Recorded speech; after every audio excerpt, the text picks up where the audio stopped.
गेली अनेक वर्ष 1 मेच्या निमित्तानं वेदमंत्रांचं प्रासंगिक का होईना पण आपण स्मरण करत आलो आहोत. ज्या वैदिक परंपरेचं आपण नातं सांगतो ती परंपरा जपली पाहिजे अशी आदरणीय भाऊंची आग्रहाची भूमिका होती. पण आजवर झालेल्या कार्यक्रमांपेक्षा आजचा कार्यक्रम विशेष आहे. आजवर जे कार्यक्रम झाले ते एक प्रकारे मधाचं बोट चाखण्यासारखे होते, परंतु यंदाच्या वर्षी चमचाभर मध सगळ्यांनी चाखून बघावं अशी योजना आदरणीय केंद्रप्रमुखांनी केलेली आहे आणि आजच्या दिवसभराच्या कार्यक्रमाची सगळी योजना त्यांच्याच पुढाकारातून झालेली आहे. माझ्या मते केंद्रातील प्रत्येक सदस्याने यज्ञात आहुती दिली असा हा निगडी केंद्रातील पहिलाच कार्यक्रम असावा. आणखी एक विशेष म्हणजे अशा प्रकारच्या कार्यक्रमाचा अनुभव देवळेकर सरांनी आपल्या शहराच्या आयुक्तांच्या घरी अनुभवला.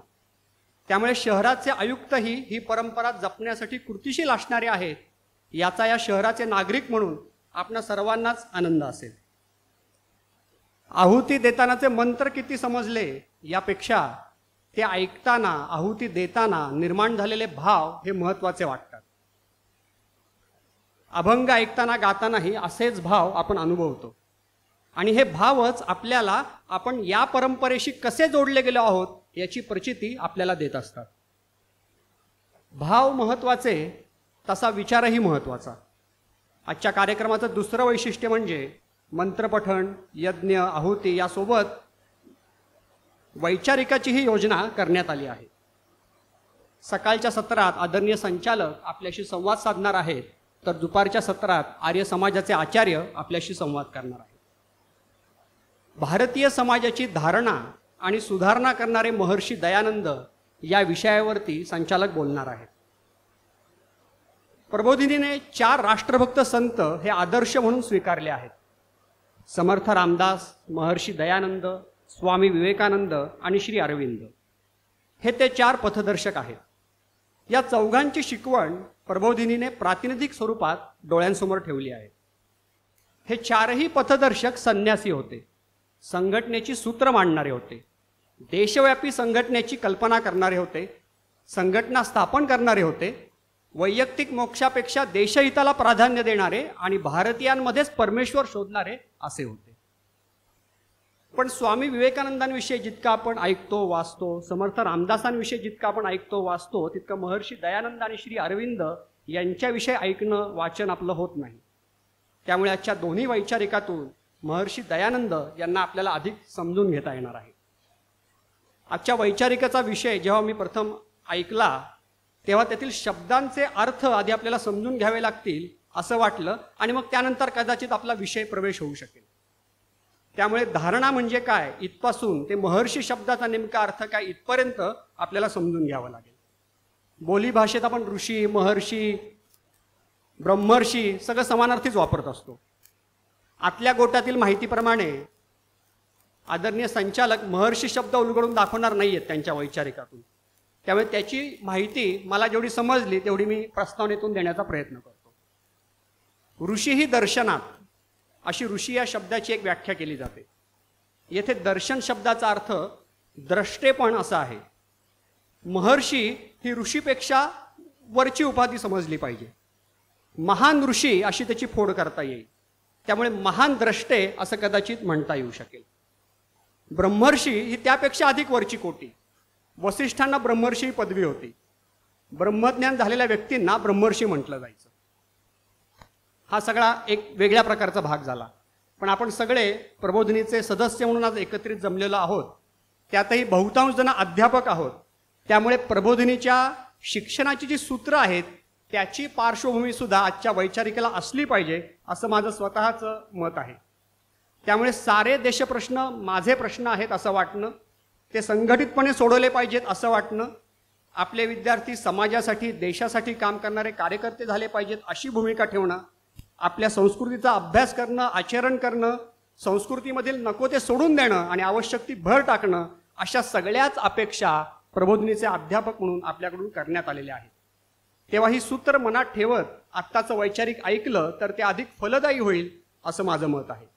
तर भारतीय समाजाची धारणा आणि सुधारणा करणारे महर्षी दयानंद या विषयाच्या अर्थापासून ते आशयापर्यंत जाणून घेऊयात आदरणीय संचालक यांच्याकडून. धन्यवाद.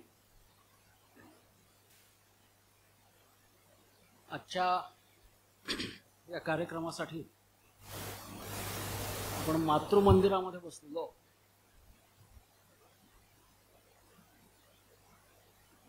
मातृमंदिरामध्ये अखंड हिंदुस्थानची चित्रमूर्ती विधीपूर्वक प्रतिष्ठापना केली. आपल्या राष्ट्राचं प्रतीक म्हणून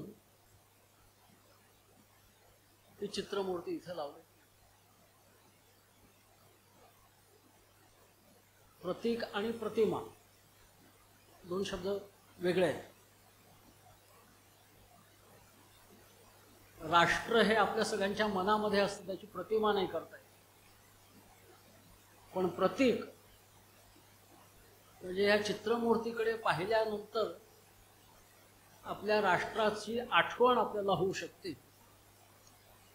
आपल्या राष्ट्रापर्यंत नेऊन पोचवणारं ते प्रतीक. अशा या प्रतीकाची सगळ्यात पहिल्यांदा जेव्हा पुण्याच्या ज्ञानप्रबोधीच्या उपासना मंदिरात प्रतिष्ठापना झाली तेव्हा बलसागर भारत होवो विश्वात शोभुनी राहो हे साने गुरुजींचं पद्य म्हटलेलं.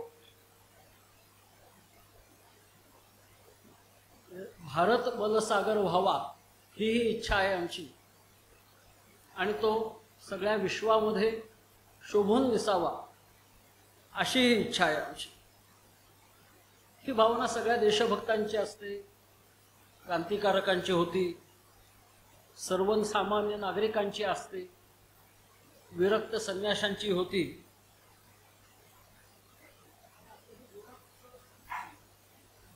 संन्यासी विधीपूर्वक संन्यास घेतलेले किंवा मनाने संन्यस्त असलेले,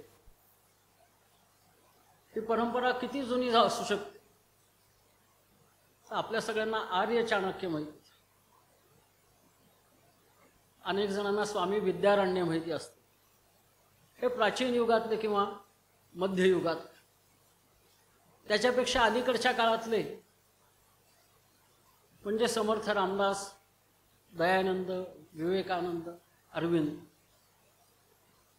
ही सगळी जी राष्ट्राचा विचार करणारी आणि त्याचबरोबर ईश्वराचा विचार करणारी अशी जी परंपरा आहे, त्या परंपरेचे आधुनिक काळातले प्रतिनिधी म्हणून या चौघांची निवड आपण केलेली आहे.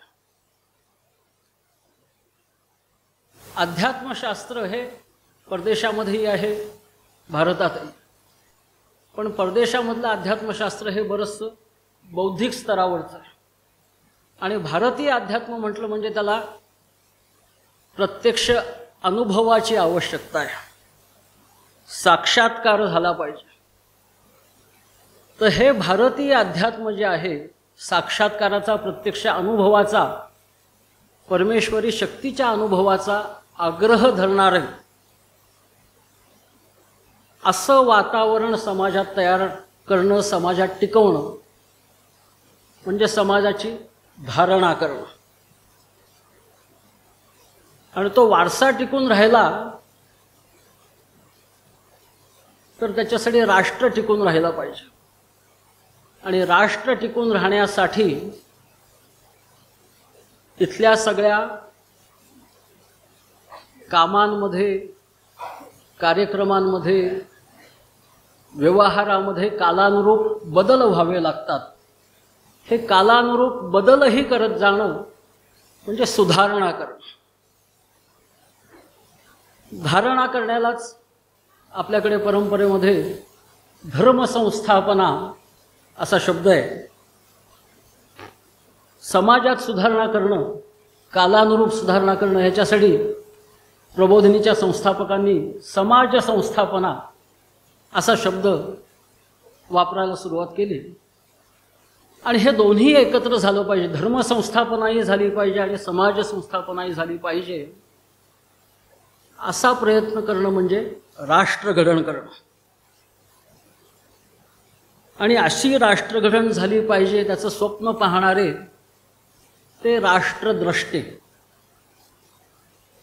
ज्यांच्याबद्दल आज मी बोलणार आहे ते महर्षी दयानंद असे राष्ट्रद्रष्टे, म्हणजे आपलं राष्ट्र कसं व्हावं याचं स्वप्न पाहणारे, किंवा भविष्यात डोकावून पाहून त्यांना ते आधीच दर्शन झालेलं होतं राष्ट्र कसं असावं याचं, अशा दयानंदांसंबंधी मी बोलणार आहे.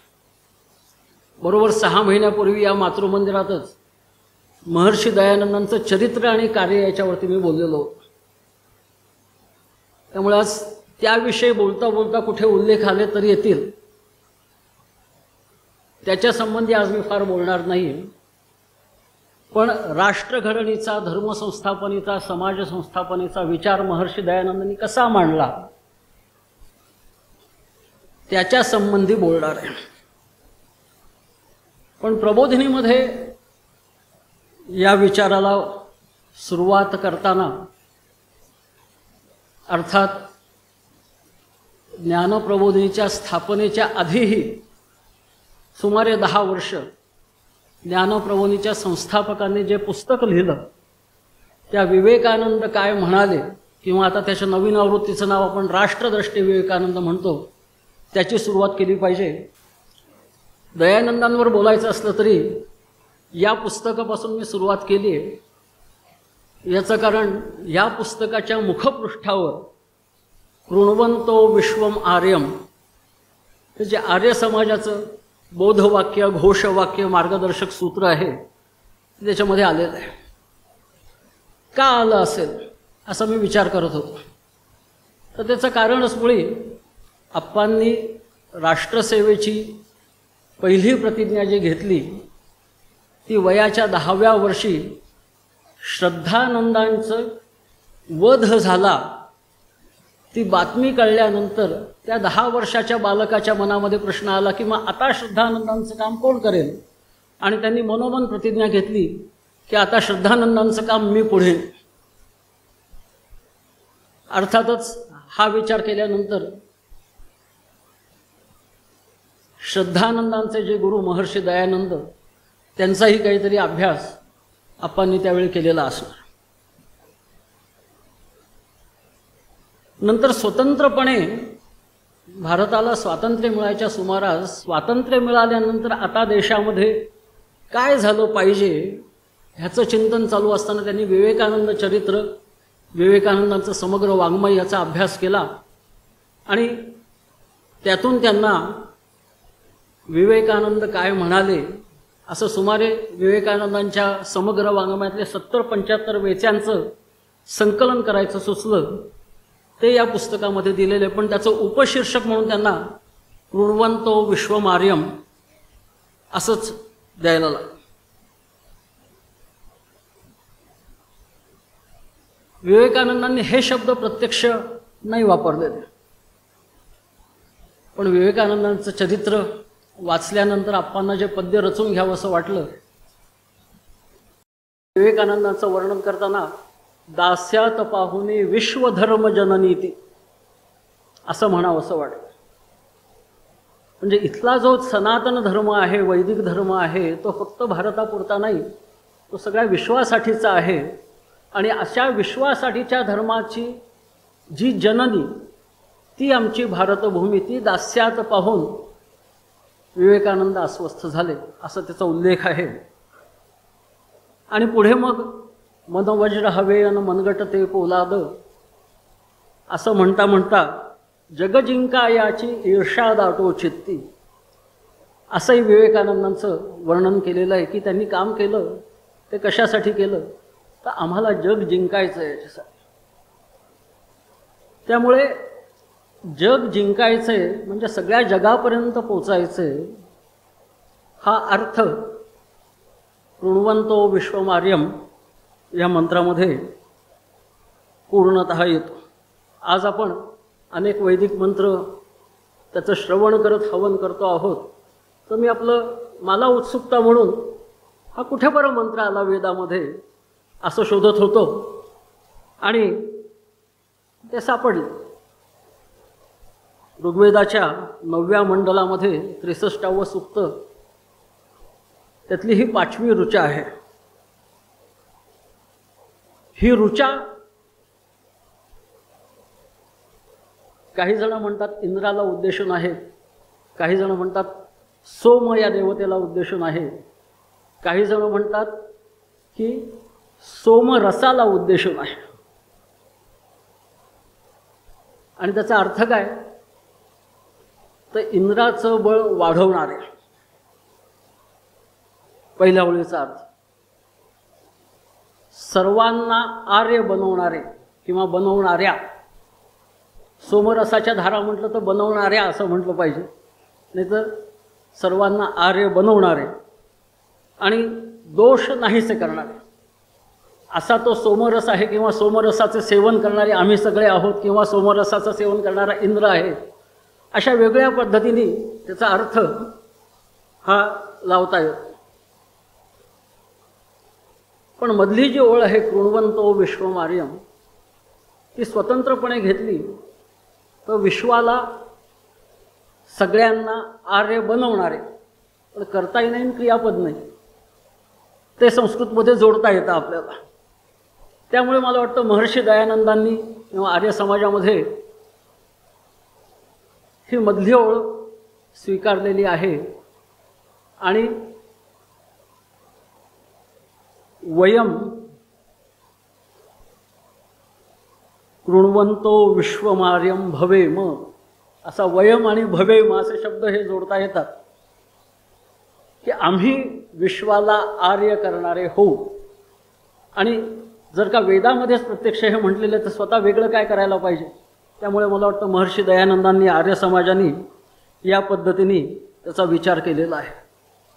आणि हा विचार महर्षी दयानंदांनी अतिशय जोरकसपणे मांडला, त्या काळाची आवश्यकता म्हणून मांडला. पण भारतीय परंपरेत पूर्वीपासून होता आणि आजच्या काळातले जे आधुनिक राष्ट्रसंत आपण पथदर्शक म्हणून निवडलेले आहेत त्यांनी याच पद्धतीने मांडलेलं आहे.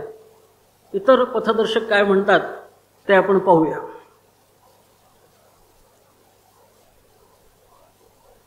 समर्थ रामदास म्हणतात,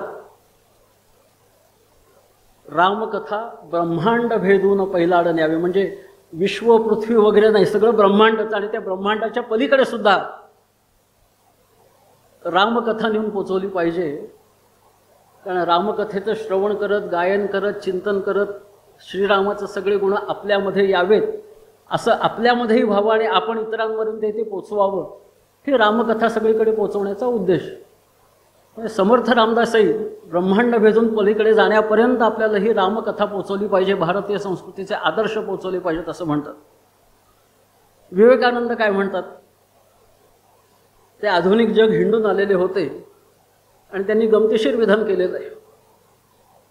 सगळी पाश्चात्य राष्ट्र पाहून आल्यावर ते म्हणाले की या सगळ्या राष्ट्रांकडे परराष्ट्र धोरण एक असतं आणि आपापसातले मतभेद भांडणं वाढायला लागले की ते दुसऱ्या राष्ट्रांचं आपलं भांडण उकरून काढतात, म्हणजे सगळी शक्ती एकवटून दुसऱ्या राष्ट्राकडे जाते.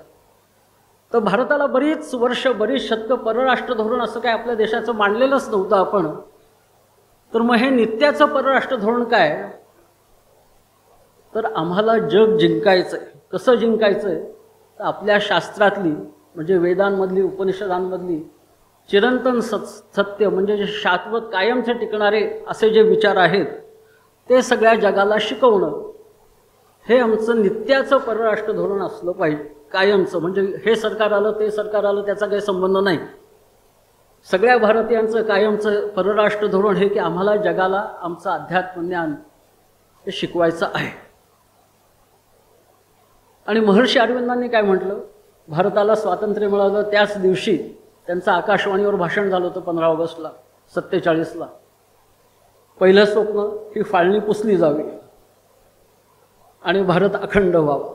दुसरं स्वप्न भारताला स्वातंत्र्य मिळालं तसं आशियातल्या सगळ्या देशांना स्वातंत्र्य मिळावं. तिसरं स्वप्न जगातल्या सगळ्या देशांची एकत्र संघटना व्हावी. आणि मग चौथं स्वप्न की हिंदुस्थान जगताला अध्यात्माची उज्ज्वल भेट देईल, म्हणजे शास्त्रातली चिरंतन सत्य शिकवेल. म्हणजेच हे सगळं अध्यात्म जर का जीवनात उतरवायचं झालं तर रामकथेसारखं आपलं आयुष्य झालं पाहिजे, हे सगळ्या जगाला शिकवायचं आहे. हेच आपल्या सगळ्या पथदर्शकांनी मांडलेला आहे. रामदास महाराष्ट्रातले त्यामुळे आपल्याला माहिती असतात. विवेकानंद हे प्रबोधिनीच्या संस्थापकांना प्रिय म्हणून अतिशय त्याचा अभ्यास प्रबोधिनीमध्ये आपण करत असतो. पण स्वामी दयानंद, स्वामी श्रद्धानंद आणि कैलासवासी आप्पा असं ते प्रेरणेचं सूत्र असल्यामुळे दयानंदांचे विचार आपण समजून घेतले पाहिजेत असं मला वाटतं. हा विचार समजून घ्यायचा असेल आपल्याला तर मग कशातून समजून घेणं सगळ्यात सोयीचं? तर मग स्वामी दयानंदांचा सत्यार्थ प्रकाश नावाचा जो ग्रंथ आहे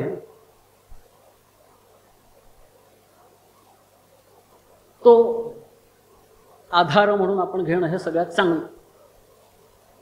आणि काही वर्षांपूर्वी आर्य समाज पिंपरीने जो सत्यार्थ प्रकाशचा मराठी अनुवाद प्रकाशित केला आहे त्याच्यातल्या निवडक 40 उतार्यांचं हे महर्षी दयानंद काय म्हणाले असं पुस्तक आपण प्रबोधिनीतच तयार केलेलं आहे. त्यामुळे सत्यार्थ प्रकाश खूपच मोठा, एका तासात त्याच्यासंबंधी बोलणं अवघड.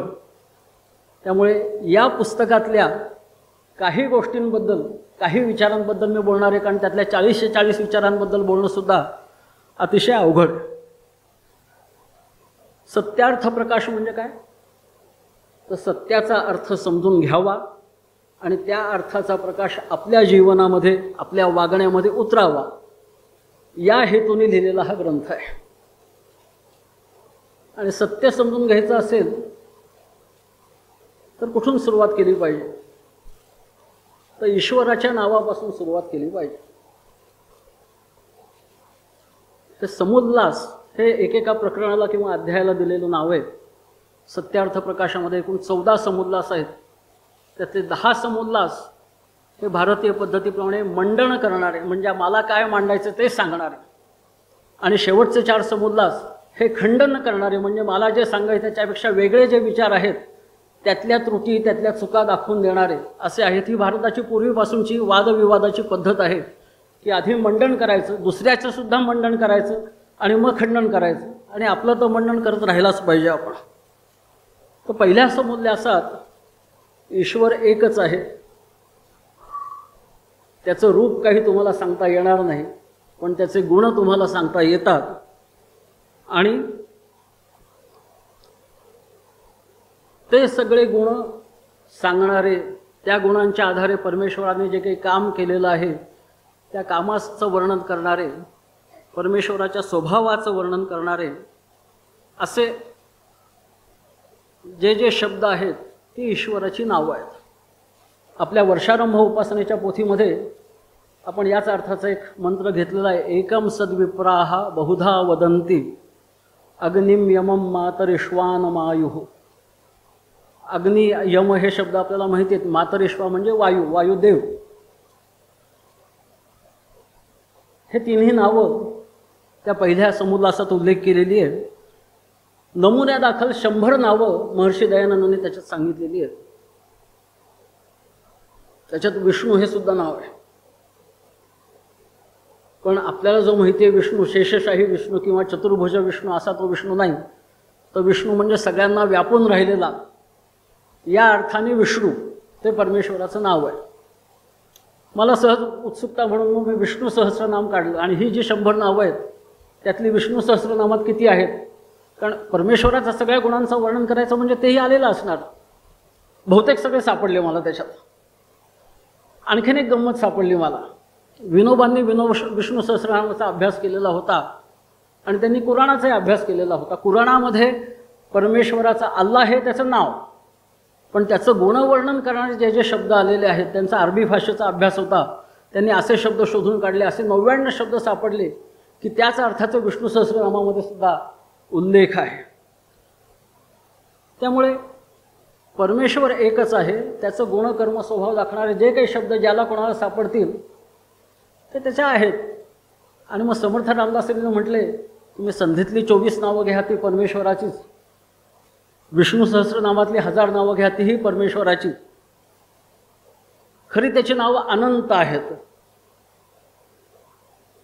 आणि अनंत नावे असू शकतात कारण तो अनामी आहे, त्याला तसं नाव देता येणार नाही. आपण आपल्या सोयीसाठी नाव देतो काहीतरी.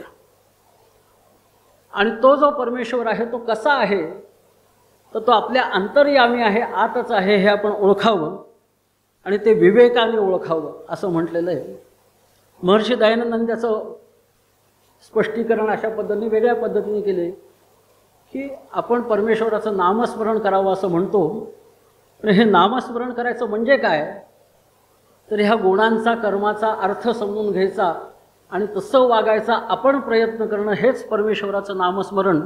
नुसती जपमाळ ओढत बसणं हे त्याचं नामस्मरण नाही, तर त्या नामांच्या अर्थाचं चिंतन करून तो अर्थ आपल्यामध्ये उतरवणं, त्याचा प्रकाश आपल्यामध्ये उतरवणं हे करायला पाहिजे. ज्या 10 समुदासांबद्दल मी बोलणार आहे, मंडन करणाऱ्या, त्यापैकी पहिला, 7वा आणि 9वा समुल्लास हे ईश्वरासंबंधित. पण विचार त्या सगळा जो मांडलेला आहे तो धर्मसंस्थापनेचा आणि समाज संस्थापनेचा. आणि समाज संस्थापना व्हायची असेल तर व्यक्ती घडली पाहिजे. व्यक्तीमध्ये काय बदल झाले पाहिजेत, तर पुढचे जे 4 समुल्लास आहेत, 2रा, 3रा, 4था, 5वा, हे व्यक्तीचं जीवन कसं असावं याच्या संबंधी सांगणार आहेत. 2रा समुल्लासाकडे आपण जाऊ. 2रा समुल्लास हा शिक्षण विचाराचा आहे. प्रबोधिनीमध्ये आपण जो शिक्षण विचार मांडतो त्याच्यामध्ये असं म्हणतो की फक्त शाळेमध्ये कोणाचंही शिक्षण होत नाही. शिक्षणाच्या आपणच्या PhDच्या प्रबंधामध्ये त्यांनी पहिल्यांदा 9 जागा आहेत असं म्हटलं आणि मग त्याच्यावरती विचार करत करत 4 जागा मांडल्या की शिक्षण घरात होतं, शाळेत होतं, मित्रसमूहामध्ये, संघटनेमध्ये होतं आणि एकूण समाजामध्ये वावरण्याने होत असतं. त्यातलं शिक्षणाची सुरुवात, प्राथमिक शिक्षण हे कुठे झालं पाहिजे, घरी झालं पाहिजे. त्यामुळे प्राथमिक शिक्षणाची जबाबदारी ही घरच्यांची, आईवडिलांची आहे असं सांगितलेलं आहे.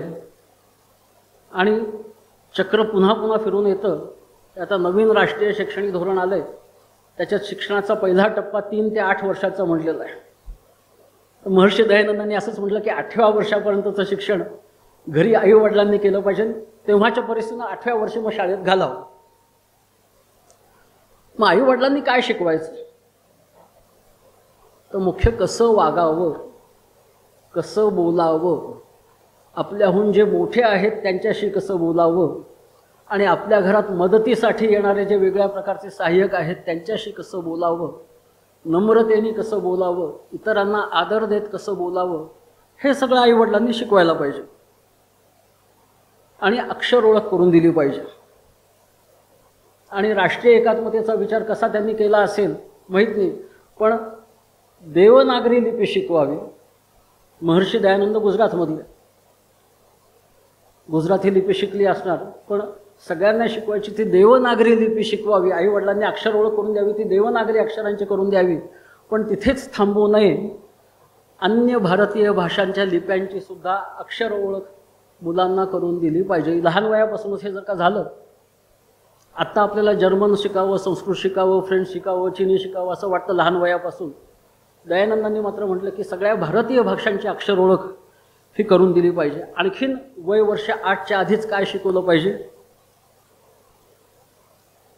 तर भूतप्रेत, फलज्योतिष, मंत्रतंत्र, जादूटोणा आणि तोडगे हे सगळं झूठ आहे हे विद्यार्थ्यांच्या मनात बिंबवण्यासाठी आवश्यक त्या गोष्टी 8व्या वर्षाच्या आत आईवडिलांनीच मुलांना शिकवल्या पाहिजेत. म्हणजे त्या आईवडिलांना हे सगळं झूठ आहे हे मान्य असलं पाहिजे. म्हणजे ते समाज बदलायचा असेल तर म्हणजे काही पिढ्यांचं काम आहे ते लक्षात येईल. कारण आजच्या सगळ्या आईवडिलांकडे पाहिलं तर ह्या सगळ्यामध्ये कुठेतरी गुंत्यामध्ये अडकलेले अनेक जण असतात. तर आपण स्वतः त्याच्या बाहेर पडायचं, आपल्या मुलांना हे सगळं झूठ आहे याच्यावर विश्वास ठेवू नका असं शिकवायचं. जेवढ्या प्रमाणात जमेल कदाचित ती मुलं त्याच्या पुढच्या मेधीमध्ये आणखीन चांगलं शिकवेल असं करायला लागतं. हे प्राथमिक शिक्षणाबद्दल 2ऱ्या समुल्लासनामध्ये सांगितलेलं आहे. मग 3ऱ्या समुल्लासनामध्ये पुढचं अध्यापन 8 वर्षाच्या पुढचं. तर तिथे पहिल्यांदा काय शिकवा मुलांना आणि मुलींना, जे आपण सोन्या चांदीचे हिऱ्या माणकांचे दागिने गळ्यामध्ये घालतो, अंगावर घालतो, ते काही दागिने खरे नाहीत. खरे दागिने हे आपली विद्या, शिक्षण, गुण, कर्म, स्वभाव ईश्वराचे जे आहेत तेच आपल्यामध्ये आणणं. ते जेवढे येतील तेवढेच आपण दागिन्यांनी आभूषित झालो. बाकीचे दागिने त्याला काही फारसं महत्त्व नाही. हे दागिने आधी आपण मिळवले पाहिजेत असं शिकवा. आणि कोणाकोणाला शिकवा? 1875 सत्यार्थ प्रकाश लिहायला सुरुवात झालेली आहे. तेव्हा चातुर्वर्ण्य भारतीय समाजामध्ये शुद्ध स्वरूपात नसलं तरी शब्द म्हणून पूर्णपणे लोकांना, मुला-मुलींना शिकवा. मुलांनाही शिकवा सर्व वर्णांच्या आणि मुलींनाही शिकवा सर्व वर्णांच्या. का? म्हणजे ते वर्णांच्या भाषेत बोलतात तेव्हा तीच भाषा लोकांना समजणारी होती. ब्राह्मणांना शिकवलं पाहिजे कारण ते विद्या आजपर्यंत निर्माण झालेली सांभाळतात, टिकवतात, म्हणून त्यांना शिकवलं पाहिजे.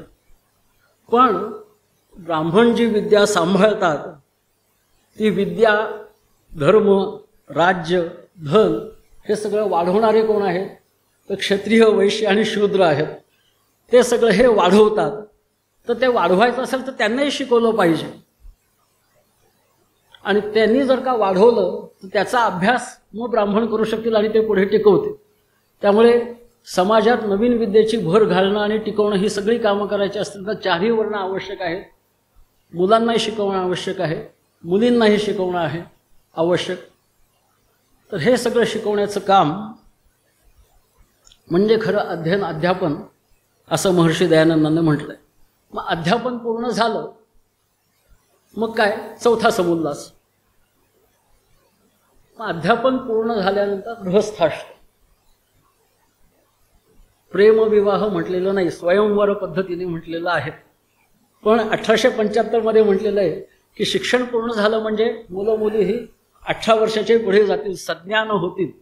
काही ठिकाणी त्यांनी 16व्या वर्षापर्यंत मुलींनी शिकावं, नंतर विवाह करा असं म्हटलेलं आहे. पण शिक्षण होणं हे महत्त्वाचं. आणि नंतर मुलांनी आपल्या पसंतीची मुलगी निवडावी, मुलीने आपल्या पसंतीची मुलगी निवडावी. त्या दोघांना एकत्र पुढचं आयुष्य कंठायचे. त्यामुळे आई वडिलांनी मध्ये मध्ये त्याच्यात हस्तक्षेप करू नये या निवडीमध्ये, असं सगळं त्या सत्यार्थ प्रकाशामध्ये सांगितलेलं आहे. पण आपल्याकडे समाजाची जबाबदारी आहे, फक्त स्वतःच्यासाठी हा विवाह नसतो. त्यामुळे स्वतःच्या वर्णातील जोडीदार निवडावा. कारण तुमचा रोजचा व्यवहार त्या वर्णाच्या कामानुसार असणार आहे, तर त्याच्यामध्ये काहीतरी समानता असेल तर सहजीवन सोयीचं जातं. त्यामुळे स्वतःच्या वर्णातील जोडीदार निवडावा असंही सांगितलेलं आहे. पण वर्ण कुठला ते जन्मतः ठरवायचं नाही, आईवडिलांचा वर्ण कुठला ह्याच्यावर ठरवायचं नाही. शिक्षण पूर्ण झालं की त्यांची परीक्षा घेतली जाईल. आकारिक मूल्यमापन होईल. आत्ताच्या भाषेमध्ये संकलित मूल्यमापन नाही, आकारिक मूल्यमापन होईल. ते काय करू शकतात, कसा विचार करतात, ही परीक्षा त्यावेळच्या भाषेमध्ये म्हटलं राजा आणि सभेने ते करावी. आणि ज्याचं ज्याचं शिक्षण होईल त्याला आता तुझा हा वर्ण, तुझा हा वर्ण असा वर्ण नेमून द्यावा. कारण वर्ण हा गुणकर्मानुसार आहे, जन्मानुसार नाही. वेदांमध्ये असं म्हटलंय. नंतरच महर्षी दयानंदांना काही मान्य नाही. मुळाशी जा आणि मुळाशी काय ते बघा. तर विवाह स्वयंवर पद्धतीने स्वतः जोडीदार निवडायचा, स्वतःच्या वर्णातील निवडायचा. वर्ण मात्र शिक्षण संपल्यावर परीक्षा घेऊन निश्चित करून त्यांना द्यायचे. आणि मग गृहस्थाश्रमामध्ये काय करायचं? तर मुख्य कर्तव्य हे पंचमहायज्ञ करणं गृहस्थांचं हे आहे. आपण प्रबोधिनीमध्ये आता पूर्व प्राथमिक शाळेत पालकांसाठी सत्यसंकल्प व्रत असं व्रत सुचवतो. आणि ते व्रत घेतल्यानंतर काय करायचं? तर हे पंचमहायज्ञाचा पण आधुनिक स्वरूपामध्ये करावेत असं पालकांना सुचवत असतो. ब्रह्मयज्ञ म्हणजे काय? तर विद्यार्थी दशेत असताना जे जे शिकलेलो आहोत त्याची उजळणी करत राहणं आणि त्याचं चिंतन करत राहणं. लहान वयात सगळा अर्थ समजलेला असतो असं नाही, चिंतन करता करता अधिक अर्थ समजत जातो. त्याच्याबरोबर सगळ्या शास्त्रांचा अभ्यास करावा, संध्या रोज करावी आणि योगाभ्यास रोज करावा. हा ब्रह्मयज्ञ रोज सकाळी आणि संध्याकाळी केला पाहिजे, 2 वेळा दिवसात असं म्हटलेलं आहे. मग देवयज्ञ म्हणजे काय? तर अग्निहोत्र रोज करावं, सत्संग करावं, दान करावं, सेवा करावी, सत्पात्र जे आहेत देशे कालेच्या पात्रेच्या अशी निवड करून दान करावं आणि सेवा करावी. आणि हा देवयज्ञ सुद्धा रोज सकाळ संध्याकाळ करावा. पितृयज्ञ म्हणजे काय? तर ज्यांचं आयुष्य संपलेलं आहे, देहांत झालेलं आहे, त्या पितरांची सेवा करणं असं महर्षी दयानंदांना अपेक्षित नाही. तर आज आपल्या आजूबाजूला जे ऋषी आहेत, आपले आई वडील आहेत, वृद्ध लोक आहेत, ज्ञानी तपस्वी लोक आहेत, त्यांची सेवा करणं म्हणजे पितृयज्ञ. भूतयज्ञ अर्थात पारंपरिक अर्थाने सांगितलं की वैश्वदेव करावा. स्वयंपाक झाल्यानंतर त्यातला काही भाग, त्याचे 6 भाग करावेत. मनुष्य तर सगळ्या सृष्टीला आधी तृप्त करावं आणि मग स्वतः भोजन करावं. आणि अतिथी यज्ञ म्हणजे जे आपल्या घराच्या दाराशी आधी न सांगता येतात ते अतिथी, असा त्याचा मूळ अर्थ. पण घरी दारी येणाऱ्या कोणालाही द्यावं का? तर अतिथी यज्ञ म्हणून करायचा असेल तर घरी दारी आलेल्या कोणालाही द्यावं. त्याला अन्न पाणी जे काय आश्रय द्यायला असेल द्यावं. पण अतिथी यज्ञ म्हणून करायचा असेल तर जे विद्वान आहेत त्यांचा सत्कार करावा, त्यांना घरी आसन द्यावं, भोजन द्यावं. आणि एवढंच नाही तर त्यांच्याकडनं काहीतरी श्रवण करावं, ऐकावं, त्यांच्याकडनं काहीतरी उपदेश ऐकावा आणि त्या उपदेशावर चिंतन करून आपल्या आचरणात बदल करावा. इतकं सगळं केलं म्हणजे तो अतिथी यज्ञ पार पडला. हे गृहस्थाश्रमींनी करायचं. आयुष्य त्याच्या पुढेही असतं. त्याच्या पुढचं हे वानप्रस्थ आणि संन्यास. गृहस्थ आणि वानप्रस्थ आणि ब्रह्मचारी जे आयुष्यभर ब्रह्मचारी राहायचे ठरवतील तर जसे 4 वर्ण आहेत तसे 4 आश्रम आहेत. त्यात ते पहिल्या 3 आश्रमातले जे लोक आहेत त्यांनी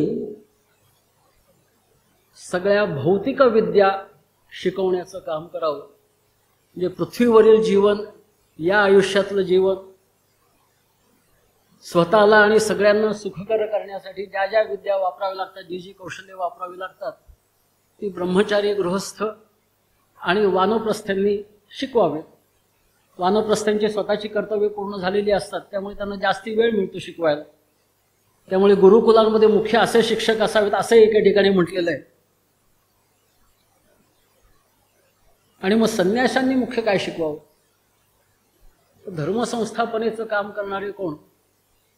तर आपल्या शरीरामध्ये आपलं मस्तक हे उत्तम अंग जसं आहे तसं समाजामध्ये सगळ्या आश्रमांमध्ये संन्यास आश्रम हा उत्तम अंगासारखा आहे. आणि त्यांनी मग समाजाला धर्म शिकवण्याचं काम केलं पाहिजे. आणि इथे जे वर्णन शब्द लिहिलेले आहेत त्या अर्थात धर्माची 10 लक्ष्य सांगणारा जो श्लोक आहे, धृती म्हणजे धैर्य, क्षमा, दमह म्हणजे कर्मेंद्रियाचा संयम, अस्तेय म्हणजे चोरी न करणे, शौचम म्हणजे शुद्धी, इंद्रिय निग्रह मुख्यतः ज्ञानेंद्रियांचा संयम, धी म्हणजे अध्ययन करत चिंतन करत आपल्या बुद्धीचा विकास करणे, भौतिक ज्ञान मिळवणे म्हणजे विद्या, सत्याचा शोधोपालन म्हणजे अध्यात्मविद्या. आणि हे सगळं झालं असेल तर आपल्या क्रोधावर नियंत्रण असलं पाहिजे. समाजात राहताना उगीच कुठल्या तेवढ्या बारीक सारीक गोष्टींवर रागवणं चालणार नाही. त्यामुळे अक्रोध अशी 10 लक्षणं सांगितलेली आहेत. या 10 लक्षणांचा धर्म हा संन्याशांनी शिकवावा. पहिला समुल्लास हा ईश्वरासंबंधी झाला. नंतरचे 4 समुल्लास हे व्यक्तीचं आचरण समाजाभिमुख होण्यासाठी कसं असलं पाहिजे हे सांगणार झाले. मग राष्ट्र घडतं ते व्यक्तीचाही विकास झाल्यावर आणि समाजाचाही विकास झाल्यावर.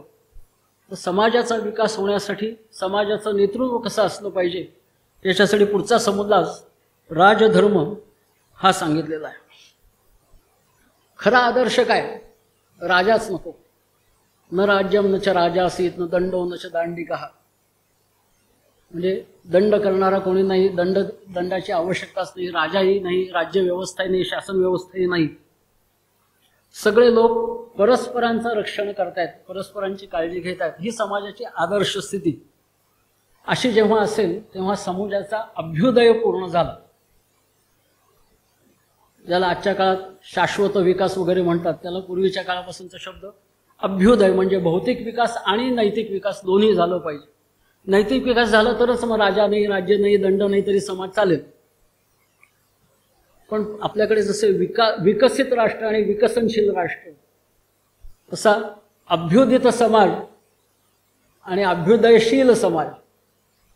तर अभ्युदयशील समाज म्हणजे जिथे भौतिक विकास काही प्रमाणात झालाय, व्यक्तिगत चारित्र्य काही प्रमाणात आदर्श लोकांना मान्य आहे, तसं जरी वागता येत नसतं सगळ्यांना तरी, आणि सामाजिक चारित्र्य असलं पाहिजे हेही मान्य आहे, पण म्हणजे काय हे अजून सगळ्यांना माहिती नाही. तर हे तिन्ही सगळं परिपूर्ण होईपर्यंत समाजात शासन लागतं. मनुस्मृतीमध्ये सांगून ठेवलंय. त्या मनुस्मृतीमध्ये सांगितलं राजधर्मच महर्षी दयानंदांनी सांगितलेलं आहे की हे तिन्ही परिपूर्ण होईपर्यंत शासन लागतं, कायदा लागतो, शासन व्यवस्था लागते, न्याय व्यवस्था लागते. आणि मग मनुस्मृतीमध्ये जे सांगितलेलं आहे की सगळी कर पद्धती कशी असावी, भ्रष्ट अधिकारी असू नये, त्याच्यासाठी सावध कसं असलं पाहिजे, करदाते जर का कर देत असेल तर त्यांचं रक्षण करणं हे राज्याची जबाबदारी आहे, हे सगळं सांगितलेलं आहे. पण आजच्या काळात जे मान्य होणार नाही, कायद्यापुढे सगळे समान. पण दयानंदांनी सत्यार्थ प्रकाशामध्ये असं म्हटलंय की सर्वसामान्य नागरिकापेक्षा शासकीय अधिकारी जर का एखादी चूक करतील, गुन्हा करतील, तर सर्वसामान्य नागरिकाला जो दंड होईल त्याच्यापेक्षा काही पट दंड हा शासकीय अधिकाऱ्यांना केला पाहिजे. आणि श्रेणीच दिलेली आहे. यांच्यासाठी 8 पट, यांच्यासाठी 100 पट आणि राजासाठी 1000 पट. म्हणजे राजा कायद्याच्या बाहेर आहे असं नाही, त्याच्यावरती धर्मदंड आहे. आणि सामान्य नागरिकांनी चूक केली तर 1 पट शिक्षा आणि राजाने केली तर 1000 पट शिक्षा, असा राजधर्म सांगितलेला आहे. राजधर्मामध्ये काय येतं तर व्यक्तीच्या बाबतीत जसं शरीराचंही पोषण झालं पाहिजे आणि आत्म्याचाही अनुभव घेतला पाहिजे, तसं समाजातल्या सगळ्यांनीच समाजाची गाडा सगळा व्यवस्थित चालला पाहिजे. आणि समाजालाही आपलं अंतिम लक्ष आत्मदर्शन करून घेणं हे आहे. हे समाजात सगळ्यांपर्यंत पोचेल अशी व्यवस्था निर्माण करणं हे राजाचं कर्तव्य आहे, असं त्या राजधर्मामध्ये सांगितलेलं आहे. 6व्या समुद्रासाठी तसं 8व्या आणि 10व्या समुद्रासाठी समाजाबद्दलच काही ना काहीतरी मांडणी केलेली आहे. 7व्या समुद्रामध्ये पुन्हा आपण पुढच्या ह्याच्यामध्ये पाहू, पुन्हा ईश्वरासंबंधीचा विचार हा त्याच्यामध्ये आलेला आहे. अभ्युदयाला परमार्थाच्या उपासनेची जोड हवी असं आपण एका पद्यामध्ये म्हणतो. इतिहासाची उलटून पाहणे, भविष्यवेधी दृष्टी हवी, अभ्युदयाला परमार्थाच्या उपासनेची जोड हवी. तर समाजधारणेसाठी उत्तम शिक्षण झालं पाहिजे, वर्णाश्रमानुसार लोकांनी पाळलं पाहिजे. समाजाचा पूर्ण विकास अभ्युदय होईपर्यंत शासनही पाहिजे, पण त्याच्याबरोबर उपासनेची जोडही समाजधारणेसाठी आवश्यक आहे. सुरुवातीला तर म्हटलंय की ईश्वर एकच आहे, त्याची 100 नावं आहेत आणि 1 नावं असू शकतात, ते त्याची गुणकर्माचं वर्णन करणारी आहेत. मग आपल्याकडे सगळे जे 33 कोटी देव आहेत वगैरे म्हणतात त्याचं काय, ती पौराणिक कल्पना आहे. म्हणजे कोटी हा संख्यावाचक शब्द नाही, असं पहिल्यांदा तो मुद्दा निकालात काढला. कोटी म्हणजे प्रकार आणि 33 कोटी म्हणजे 33 प्रकारचे देव आहेत. त्याचं मग वर्णन केलेलं आहे की वसु, रुद्र आणि आदित्य असे देवांचे गण आपल्याकडे सांगितलेले आहेत. तर 8 वसु, 11 रुद्र आणि 12 आदित्य असे 31 होतात आणि इंद्र आणि प्रजापती म्हणजे यज्ञ जो आज आपण करतो. तर हे 33 प्रकारचे देव आहेत. आणि तुम्हाला जर का देवाची मूर्ती हवीच असेल तर दगडाची मूर्ती, लाकडाची मूर्ती करू नका. परमेश्वराने बनलेला मोठा डोंगर जर समोर आहे तर छोट्याशा दगडातनं मूर्ती करायची काय गरज आहे? त्या डोंगराकडेच पहा ना, तुम्हाला मूर्ती हवी असेल. पण अशा निर्जीव देव मूर्तींपेक्षा सजीव देव पहा आणि त्या देवांची पूजा करा. सजीव देव कोण? आई, वडील, आचार्य, अतिथी, हे सगळे आधीच्या यज्ञांमध्ये सगळे आलेलेच आहे. आणि अतिशय क्रांतिकारक पतीसाठी पत्नी आणि पत्नीसाठी पती. फक्त पत्नीसाठी पती असं हे काळानुरूप घसरगुंडी झालेली आहे. मुळात पतीसाठी पत्नी ही सुद्धा सजीव देव आहे. तिची पूजा करा, तिच्यामध्ये ईश्वर पहा. त्या सगळ्यांची सेवा करणं, सत्कार करणं हा खरा देवपूजेचा प्रकार आहे. ही खरी उपासना आहे. मग तीर्थांची काही आवश्यकता आहे का? म्हणजे तीर्थक्षेत्रांची आवश्यकता आहे का? खरं संतांनी सुद्धा म्हटले, तीर्थी तीर्थी धोंडा पाणी. तुम्ही कुठल्याही तीर्थी जा, तिथे दगड आणि पाणीच आहे, बाकी काही नाही. ते पाणी तुम्हाला तारून नेईल का? तारून नेणारं आणखीन काही वेगळं आहे. या समुद्राचं नाव दयानंदांनी म्हटलं की तीर्थ कुठली तर शुभ गुण आणि शुभ कर्म हीच तीर्थ. त्याचा तुम्ही अंगीकार केला, ते तुमच्या अंगी बाळवलं तर तुम्ही तरुण जाल. बाकी कुठल्या तीर्थाला जाण्याची गरज नाही. आणि मग उपासनेच्या पायऱ्या सांगितलेल्या आहेत की पहिल्यांदा स्तवन, परमेश्वराची स्तुती करणं. ती वेदातल्या मंत्रांनीच करावी असं महर्षी दयानंदांनी म्हटलंय. पण आपण आजकाल जी स्तुती करतो ती आरत्या म्हणून करतो. पण त्याच्यात एक गुण काहीतरी वर्णन केलेले आहेत आणि ते गुण आपल्यामध्ये यावेत ह्याच्यासाठी ते स्तवन करायचं. कारण ते मनाला जास्ती आनंद देणारे असतं स्तवन. संगीतमय असू शकतं, नादमय असू शकतं. मग प्रार्थना करायची. स्तवन कशासाठी करायचं तर ईश्वराबद्दल सांगतो की परदेशात असताना एकट्याने रस्त्याने जात असताना मी अनेक पद्य मोठ्या आवाजात म्हणायचो. कोणी नसायचं आजूबाजूला. आणि मग ती पद्य म्हणत म्हणत म्हणत म्हणत शिक्षण झाल्यावर दुसऱ्या दिवशी भारतामध्ये परत यायचं हे ठरून गेलं. कारण तेवढं ते पद्य म्हणत ते प्रेम निर्माण होतं. तसं ईश्वरासंबंधीची तुम्ही स्तवन म्हणत जा, ईश्वराच्या गुणांबद्दलचं प्रेम तुमच्यामध्ये निर्माण होत जाईल. मग प्रार्थना करा. प्रार्थना कशी करायची? आधी तुम्ही सर्व काम करायचं आणि मग काही माझ्या प्रयत्नात उणे पडलेला असेल तर ते तू पूर्ण कर अशी प्रार्थना करायची. अशा प्रार्थनेतून नम्रता येते. त्यामुळे स्तवनातून प्रेम वाढलं पाहिजे, प्रार्थनेतून नम्रता वाढली पाहिजे, तर आपली खरी प्रार्थना होती. नाही तर नुसती आपण तोंडाची कवायत चालते. नुसतं मंत्र रामनाम राम राम असं ते मंत्र लावून ठेवा, तिथे यंत्र लावून ठेवा. तसं नाही. ते आपण स्वतः आणि आपल्या मनावरती संस्कार करत ते झालं पाहिजे. आणि मग उपासना म्हणजे दयानंदांनी जी उपासना म्हटली ती म्हणजे थेट समाधीच. त्या पायरीपर्यंत जायचंय.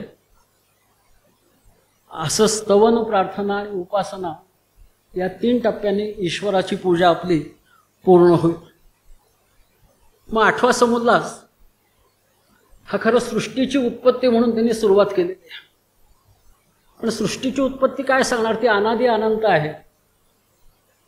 मग कशाबद्दल आपल्याला विचार करता येईल तर भारत देशाच्या आर्यावर्ताच्या उत्पत्ती कशी झाली, इक्ष्वाकूपासून सुरुवात झाली असं आपल्या ग्रंथांमध्ये, शास्त्रांमध्ये सांगितलेलं आहे. आर्यावर्त म्हणजे काय? आर्यांचा देश. आणि आर्य कोण? ऋण्वंतो विश्वमार्यम सुरुवातीला जे म्हटलं ते आर्य कोण तर जे चारित्र्यवान आहेत, नीतिमान आहेत, सुसंस्कारित आहेत ते आर्य. असं आम्ही स्वतः बनवू आणि सगळ्या जगाला, सगळ्या जगातल्या सगळ्यांना बनवू.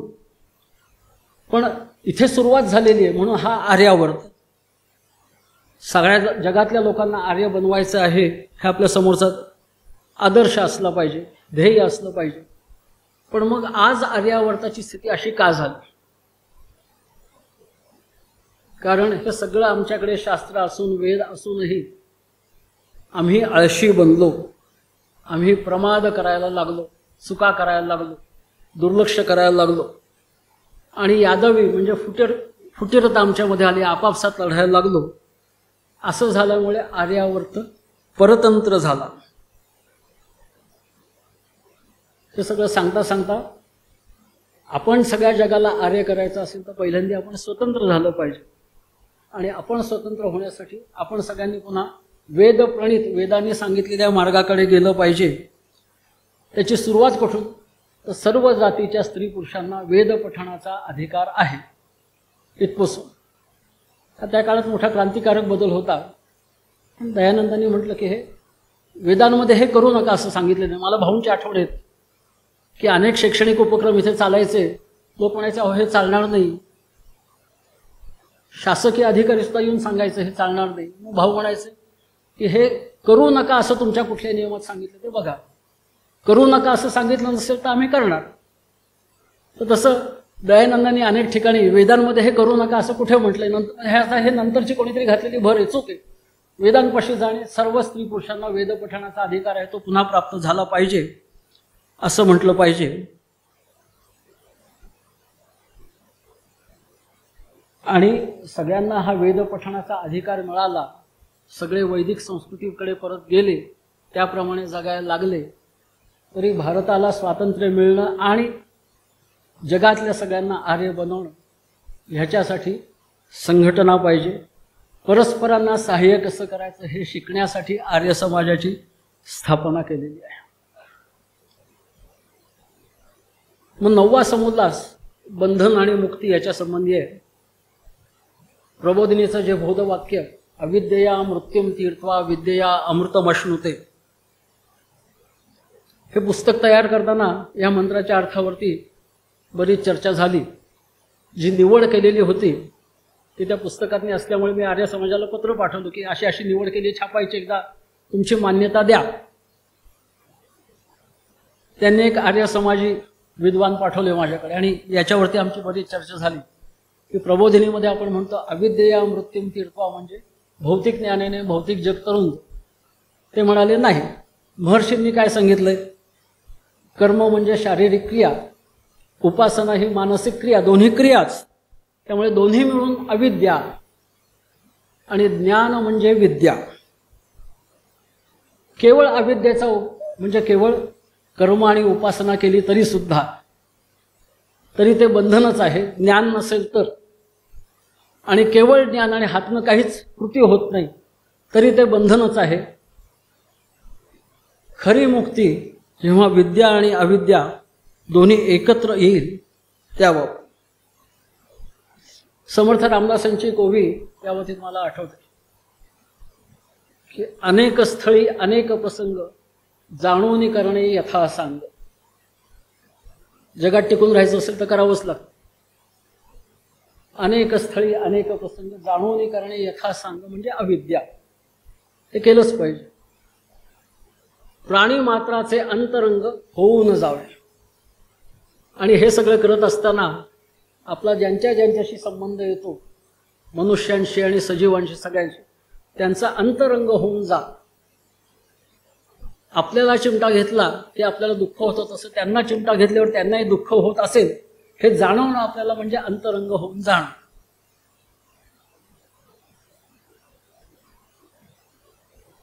याच्या संबंधी एक फार छान अनुभव आहे. आपली उशिरा सुरुवात झाली त्यामुळे मी 11:30च्या पुढे थोडंसं बोलणार आहे. आणखीन परवानगी घेतली मी त्याआधी. ज्ञानप्रबोधिनीच्या पहिली शाळा पुण्यातली सुरुवात झाली. थोडे विद्यार्थी होते, सगळे मिळून 5वी ते 10वी 90 एक विद्यार्थी होते. त्यामुळे सगळेच प्राचार्यांकडे संचालकांकडे सहज जाऊ शकायचे. तर पहिल्या तुकडीतला एक विद्यार्थी आप्पांकडे गेला. त्याला आपण कुठल्या शाळेत आलं हे कळलं नव्हतं. म्हणे माझ्याबरोबर सगळे आजूबाजूला राहणारी मुलं ती म्हणतात की आम्हाला 11वीला 6च विषय आहेत आणि इथे तर पाहतोय सांगतात की तुम्हाला 11वीला 13 विषय आहेत. बरं, त्यातल्या 6 विषयांना शिकवायला शिक्षकच नाहीत. तुम्ही म्हणतात की स्वयंअध्ययन शिका. ही कसली शाळा? आणि तेव्हा मोकळेपणाने भांडायला जाऊ शकायचं सगळे संचालकांशी. तसा हा भांडायला गेला. काल मी त्याच्याशी 20 मिनिटं मुद्दाम बोललो. म्हटलं मला खात्री करून घेऊ दे ह्या प्रसंगाबद्दल. आणि तो म्हणाले माझ्या डोळ्यासमोर स्पष्ट आहे अगदी तो प्रसंग. आणि झालं. आणि मी तेव्हा इमॅच्युअर होतो म्हणून मी भांडायला गेलो. आप्पाही भांडले माझ्याशी. मूर्ख आहेस, असंच बोलत राहायचं, शाळेतनं काढून टाकीन असंही सांगितलं. पण म्हणाले अरे तू कुठल्या शाळेत आलास तुला माहिती आहे का? इथे फक्त तू या परीक्षेचा अभ्यास करण्यासाठी नाही आलेला, या विषयांचा अभ्यास करण्यासाठी नाही आलेला. इथे तू जी विद्या शिकायला आलेला आहेस ती विद्या शिकल्यानंतर तुझ्या आयुष्यात काय परिवर्तन झालं पाहिजे आणि इतरांच्या आयुष्यात काय परिवर्तन करायचं आहे हे समजून घे. असं म्हणून त्यांनी मला स्वामी स्वरूपानंदांची एक कविता दिली, एक पद दिलं. आणि मला असं वाटलं की पुढे जाण्यापूर्वी ते पद आपण सगळ्यांनी ऐकावं. आपल्या श्वेताताईंना मी म्हटलेलं आहे की तुम्ही हे पद्य इथे म्हणा. थोडा वेळ 1-5 मिनिटं आपल्याला ऐकायला लागेल, पण ऐकण्यासारखं आहे आणि ते चिंतन करता करता त्याचा अर्थ आपल्याला समजेल. पुढचा विषय समजायला उपयोग होईल.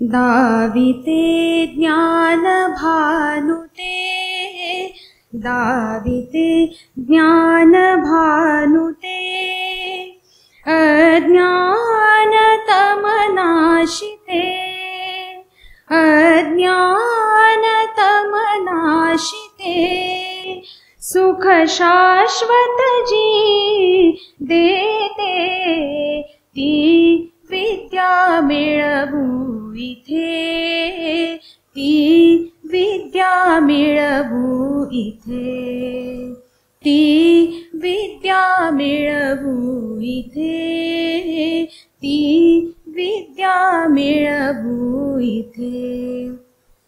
दैन्य दुःख लयाने ते, पाप ताप निवारिते, दैन्य दुःख लयाने ते, पाप ताप निवारिते, चित्तास शांतता देते, ती विद्या मिळवू इथे, ती विद्या मिळवू इथे, ती विद्या मिळवू इथे, ती विद्या मिळवू इथे. मुक्ती सहे तुझी होते, अनेकी ऐक्य पाहते, मुक्ती सहे तुझी होते, अनेकी ऐक्य पाहते, अंतः प्रसन्नता देते, ती विद्या मिळवू इथे, ती विद्या मिळवू इथे, ती विद्या मिळवू इथे, ती विद्या मिळवू इथे.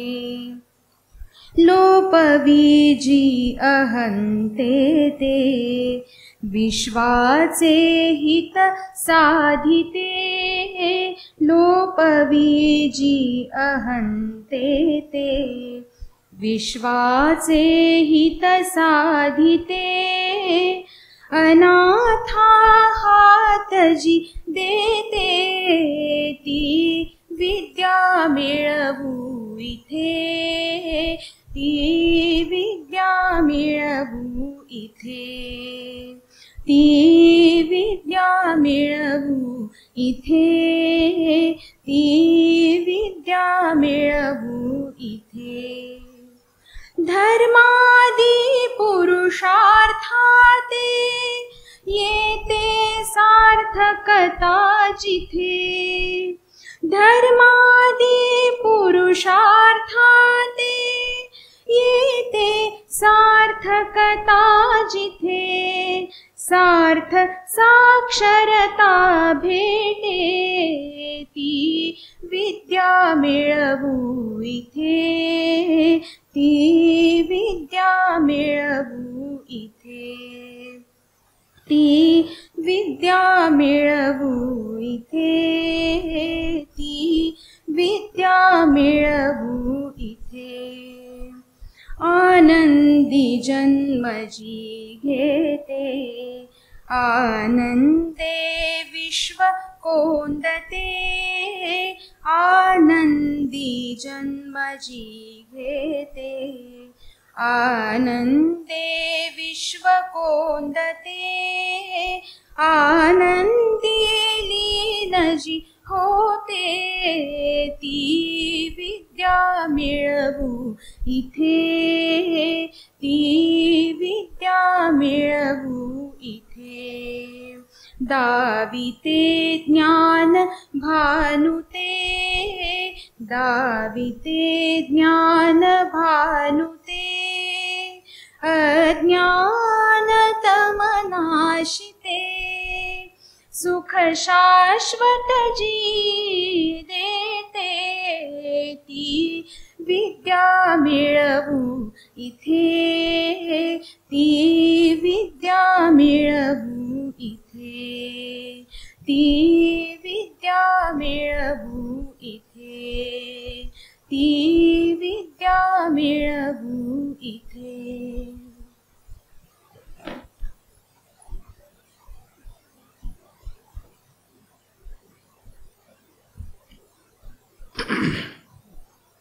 धन्यवाद श्वेताताई.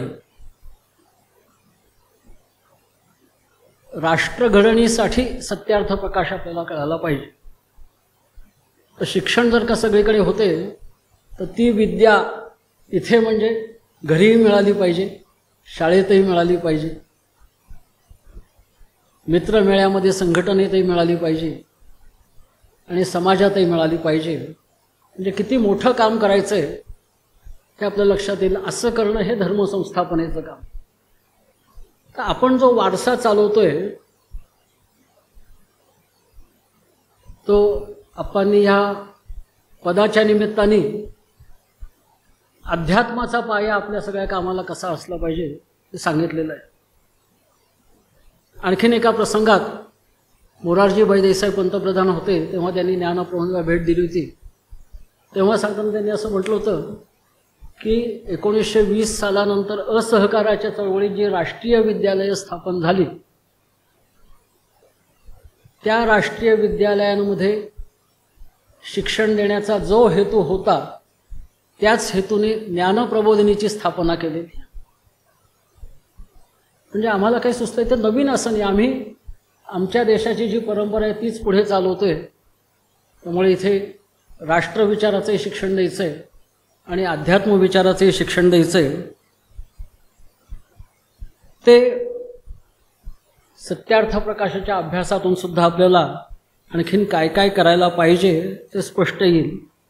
स्वामी दयानंद हे स्पष्ट होते. त्यामुळे 10व्या समोल्लासामध्ये शेवटच्या त्यांनी आचार आणि अनाचार असं सांगितलेलं आहे की हे धर्मसंस्थापनेचं राष्ट्रघडणीचं काम करायचं असेल तर आपला आचार काय असला पाहिजे आणि अनाचार काय असला पाहिजे. स्वराज्य असताना सगळेजण स्वतःच्या मुक्तीचा विचार करतायत असं असेल तर एक वेळ चालेल, म्हणजे चालवून घेऊ. पण पारतंत्र्यात प्रत्येकाने देशाच्या मुक्तीचाही विचार केलाच पाहिजे. आत्मनो मोक्षार्थम जगद्हितायच. स्वतःच्या जसा मोक्षाचा विचार करायचा तसं जगाच्या हिताचा आणि त्याच्यामध्ये स्वदेशाच्या हिताचाही विचार आपण केलाच पाहिजे. असं करायचं असेल तर काय केलं पाहिजे तर सत्कर्म केली पाहिजेत सगळ्यांनी आणि समृद्धीसाठी प्रयत्नही केले पाहिजे. आम्ही फक्त सत्कर्म करतो असं म्हणून चालत नाही. समृद्धीसाठी कष्ट करून प्रयत्न करून संपत्ती निर्माण करायला लागतेच आणि आम्ही संपत्ती निर्माण करतो त्यामुळे सत्कर्म केली नाही तरी चालेल असं म्हणूनही चालत नाही. विद्या आणि नीती याच्यामध्ये संपत्तीही लागते. श्री हि वै राष्ट्रम असं आपण म्हणतो. त्या श्रीचा अर्थ आपण विद्या, संपत्ती आणि नीती केलेले आहे. पण त्या 10व्या समुल्लासामध्ये शेवटच्या 2 गोष्टी ज्या आहेत, प्रबोधिनीमध्ये आपण हिंदुत्वाची व्याख्या करताना ज्याच्याकडे समाज प्रामाण्य बुद्धी आहे तो हिंदू असं म्हटलं आहे. आणि समाज प्रामाण्य बुद्धी म्हणजे काय? परस्परांचे यशापयश, परस्परांचा गौरव, परस्परांचे अपमान हे सर्वांनी आपलेच म्हणजे स्वतःचेच मानले पाहिजेत. असं जर का घडलं आपल्या देशामध्ये तर राष्ट्रघडण होऊ शकेल. तर आचार अनाचार म्हणताना प्रत्येकजण का फक्त स्वतःपुरतं बघायला लागला, माझं यश, माझा अपमान, माझी स्तुती, माझी निंदा, माझी प्रसिद्धी एवढंच बघायला लागला तर त्याच्यातनं समाज घडणार नाही. समाजातल्या सगळ्यांचं यशापयश, सगळ्यांचं सुखदुःख, सगळ्यांची संपत्ती आणि दैन्य हे आपलंच आहे असं वाटलं पाहिजे. असं वाटणं हा आचार, आणि ह्याच्यापेक्षा वेगळं आपण वागणं म्हणजे स्वतःपुरतंच वागणं हा अनाचार. आणि मग शेवट करताना स्वामी दयानंदांनी म्हटलेलं आहे,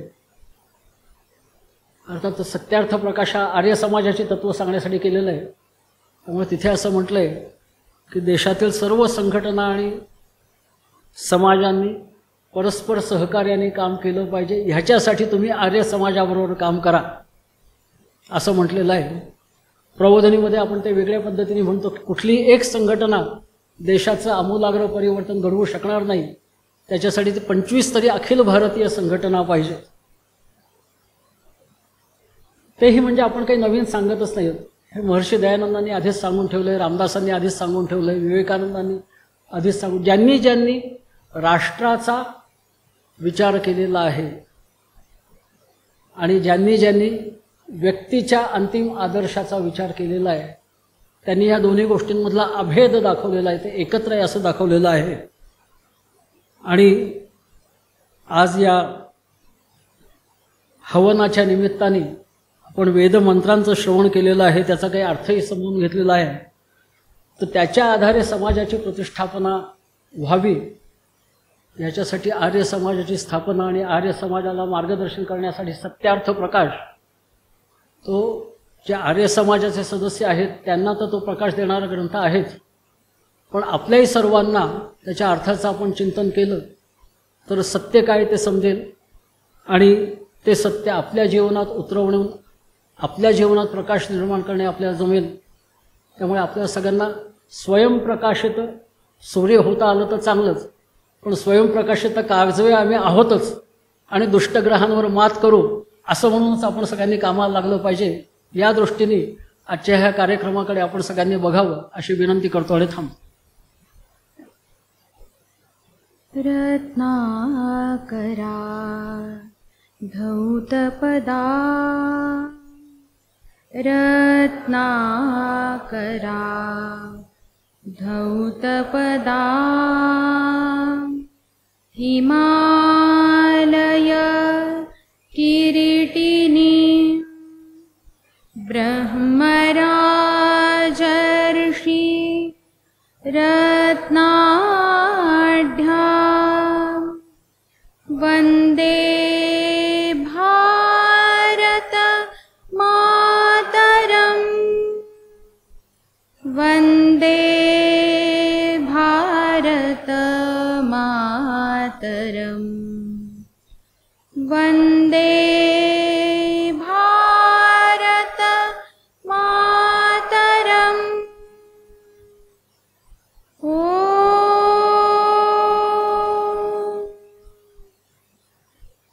नमस्ते. 1 2 3 विश्रम.